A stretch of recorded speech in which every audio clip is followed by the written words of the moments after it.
27 जून पासून राज्याचं पावसाळी अधिवेशन, 28 जूनला अर्थसंकल्प सादर होणार. पण कामकाज सल्लागार समितीच्या बैठकीला अजित पवार यांच्यासह राष्ट्रवादीच्या सगळ्याच नेत्यांची दांडी.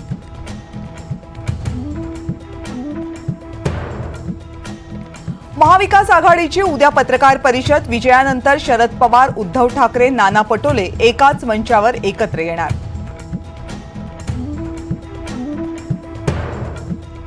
राज्यामध्ये फक्त 2 जागा देऊन पराभवाचा खापर राष्ट्रवादीवर कशाला फोडता? संघाच्या टीकेवर छगन भुजबळ यांचा प्रतिसवाल. शिखर बँकेच्या अतिरिक्त क्लोजर रिपोर्टला अण्णा हजारेंचा आक्षेप. अजित पवार आणि सुनेत्रा पवारांच्या अडचणीमध्ये वाढ होण्याची शक्यता.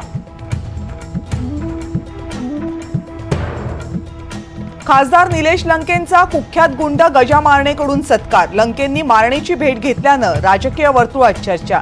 तर लंके म्हणतात मारणेची गुन्हेगारी पार्श्वभूमी माहीत नाही. शरद पवार मुख्यमंत्री एकनाथ शिंदेंची घेणार भेट. दुष्काळी दौऱ्यानंतर पवार मुख्यमंत्र्यांसमोर शेतकऱ्यांचे प्रश्न मांडणार.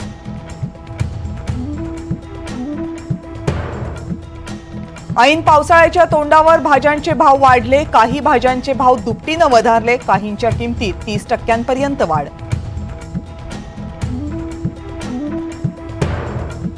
आर्थिक मंदीच्या भीतीमुळे नवीन नियुक्त्या रखडल्या. आयटी कंपन्यांमध्ये नवशिक्या कर्मचाऱ्यांच्या संख्येमध्ये घट. आयटी कर्मचारी संघटनेचे अध्यक्ष हरप्रीत सिंग सलुजा यांची माहिती.